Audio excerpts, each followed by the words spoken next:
Aujourd'hui, je vous présente des chaises que j'ai recyclées. Je les ai achetées à 6 $ l'unité. Il était un petit peu brisé. J'ai dévissé le panneau en plastique et j'ai repeint déjà le frame en métal avec une bombe aérosol. J'ai fait ça sur un carton.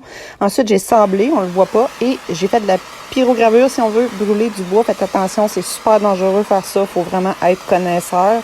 Et c'est une technique qui permet de protéger le bois, et ça permet aussi de créer une teinture naturelle. Je les ai lavés. Puis ensuite, je vais être prête pour appliquer la teinture par-dessus, la teinture à bois. On voit ici un exemple de avant-après de la teinture. Donc, on met des gants parce que c'est tachant. Ensuite, c'est de la teinture à bois. Donc, on voit déjà qu'est-ce que ça donne une fois de teint. Je teins des deux côtés. J'attends que ça sèche. Ça sèche super rapidement. J'ai pris une éponge qui va super bien. C'est la première fois que j'utilise ça. Normalement, je prenais un pinceau. Mais pour éviter les coulisses, là, sérieux, ça, c'est parfait. Après ça, on le jette puis c'est bien correct.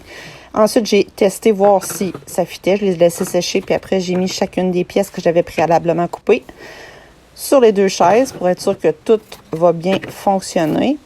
Ensuite, j'ai essayé de placer les pièces de bois, voir qu'est-ce que ça a de l'air. J'étais bien satisfaite du résultat. Visser, ça a été difficile parce que les vis d'origine n'étaient pas assez longues à cause des planches de bois.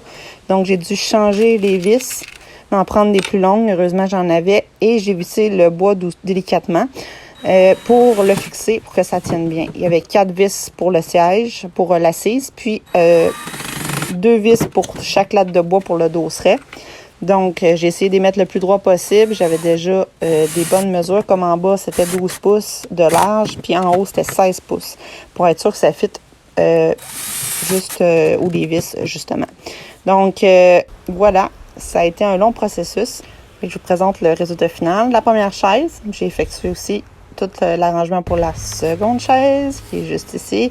Et je vous montre le résultat final. Donc, les deux chaises en métal, ça va durer un bon moment. On a la table ici que j'ai pas terminée. C'est une table base que j'ai récupérée. J'ai coupé les pattes et j'ai ajouté des pattes en métal Ikea. Il me reste à l'arranger par rapport aux chaises, là, faire le même style. Un beau résultat pour une petite terrasse. Je suis bien contente. Ça va être super pratique. Ça va me coûter à peu près 20 $ plus le temps de le faire. N'hésitez pas à vous abonner pour d'autres projets.